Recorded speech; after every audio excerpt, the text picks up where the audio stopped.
ભૂપેન્દ્ર પટેલ સરકાર ઉપર દયા આવે છે. તમે લોકો ડ્રગ્સ પકડી નથી શકતા.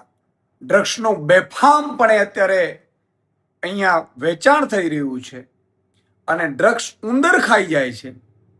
તમારું અફીણ છે એ હવા ખાઈ જાય છે અને આખું ગુજરાત રામ ભરોસે ચાલે છે. પરંતુ આમ આદમી પાર્ટીના કાર્યકર્તાઓ ઉપર અત્યાચારની સીમા તમે વટાવી દીધી છે. તમારાથી ગુજરાત તો સંભાળાતું નથી. અને આમ આદમી પાર્ટીના કાર્યકર્તાઓ જે લોકો માટે અવાજ ઉઠાવે છે, લોકો માટે પોતાના મુદ્દા રજૂ કરે છે, એના ઉપર ખોટી એફઆઈઆર કરો છો. એટલે આખી ગુજરાતની પોલીસ તમે અત્યારે આમ આદમી પાર્ટી પાછળ લગાડી દીધી. એટલે પછી ડ્રગ્સ બેફામપણે વેચાય, દારૂ પણ બેફામપણે વેચાય અને કાયદો વ્યવસ્થા કથળી ગઈ. શું કામ? તો કે બધી પોલીસ આમ આદમી પાર્ટી પાછળ લગાડી દીધી. શરમ આવવી જોઈએ તમને, શરમ. તમને ઈ બીક છે કે આમ આદમી પાર્ટી વાળા ચૂંટણી લડશે, પ્રજા એને મત આપશે, જીતી જશે તો અમારા ગુજરાતથી ઉતારા ભરવા પડશે. પણ ગુજરાતથી ઉતારા ભરવા પડશે, નડશે નહીં, પણ આમાં તમારી આબરૂનું ધોવાણ થાય છે.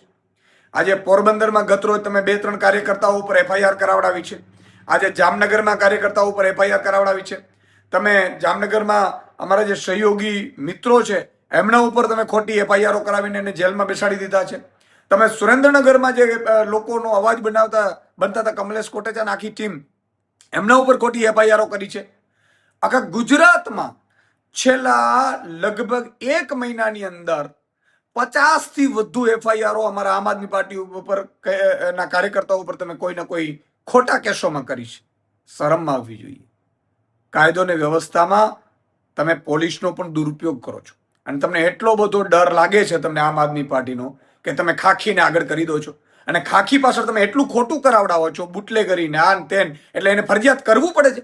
પોલીસને પણ મારે કહેવું છે કે તમે પણ બંધારણના સોગંદ લઈને આવ્યા છો, ખોટા કેસો કરો છો, તમારી આત્માઓ તમને મંજૂરી આપે છે. બહુ ગજબ કહેવાય.